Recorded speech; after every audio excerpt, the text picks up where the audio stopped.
All right. Hi guys. Well, yeah. Hi guys. Um, this week, chapters prologue through chapter 5 in Ocean at the End of the Lane by Neil Gaiman.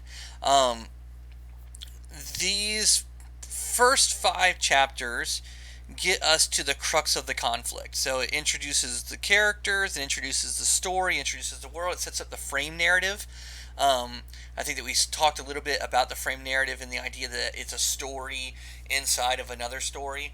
And so it introduces the frame narrative, which is a man going to a funeral and then trying to go back to his old homestead where he grew up.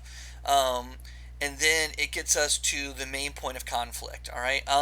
So this week, couple of things. One, I'm not going to be available much this week. We have our IB reauthorization happening this week. It's our 5-year reauthorization. It involves a lot of meetings over the course of several days and a lot of other stuff. So I'm probably not going to be around much this week. But it is what it is. When I do a novel with you guys, the way that this works is I'm going to have you read this week, all right, and then I give you 18 questions to answer, all right, and I'm not looking for like super long or involved answers here. Like you do need to answer the question completely, but I'm not looking for you to write me like paragraph long answers or anything else here, right? But you've got 18 questions to answer over the first 5 chapters. You will submit them here. And then your discussion post this week is just talk to me about your experience of the first 5 chapters so far. And then next week, all right, we're going to try and do a live session if you guys can make it. If not, that's fine. I'll just record a video. And we'll kind of recap the first 5 chapters, talk about some of the motifs, symbolism, some of the themes that are being developed while you read the next chunk. All right, and then we'll do that until we get to the end of the novel. When we do a novel, I try to build in a certain amount of time into the class itself just for reading. When we do novels in class, I like to have a certain amount of just sustained silent reading time in the actual classroom. We can't do that because virtual learning, but it is what it is. Couple of things real quick. So the novel that you've been given is an ebook. Hold on, I gotta find my mouse. Here it is. It is an ebook. All right, so much like Punch and Judy, you can open it if you download Calibri. Hold on, so this is it.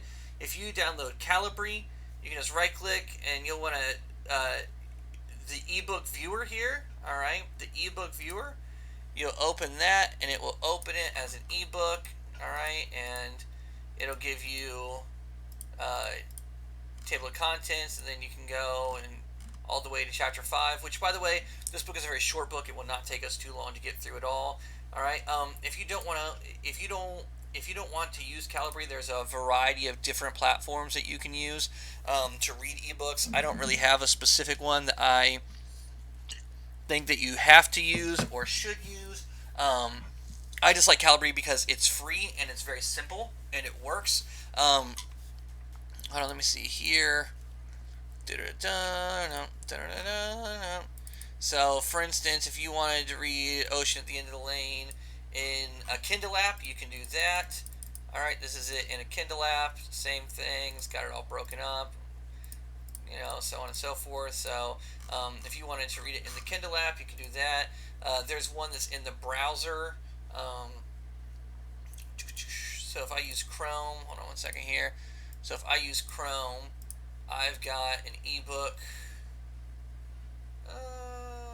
There it is. I've got an ebook reader in my browser as well.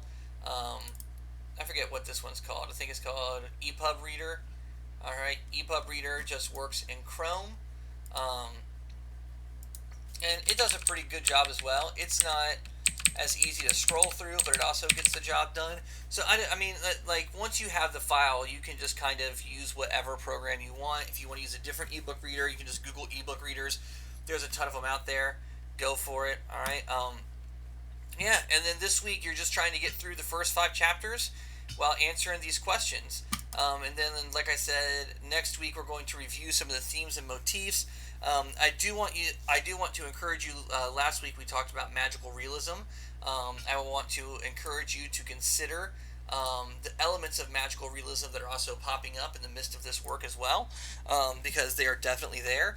And so I want you to kind of consider, like, how does this novel also fit into the framework of magical realism? And then also, this is a book of personal trauma and how trauma affects individuals, but it's also about how certain things affect communities. There's a common problem that his local community is having, right? And it's steeped in metaphor, but it's definitely, this is a novel about personal trauma, but then also communal problems. So I would like you to try and consider it on those different levels as well, because ultimately we need to find a way to connect this novel to like universal global issues as well. All right, and we're going to get there as we dive deeper into the book. But that's really it. That's all that I got for you for right now. Enjoy reading. If you're having any problems, or if you have any questions, as always, hit me up. I'd be glad to help you out. And that's it. That's all I got. Enjoy.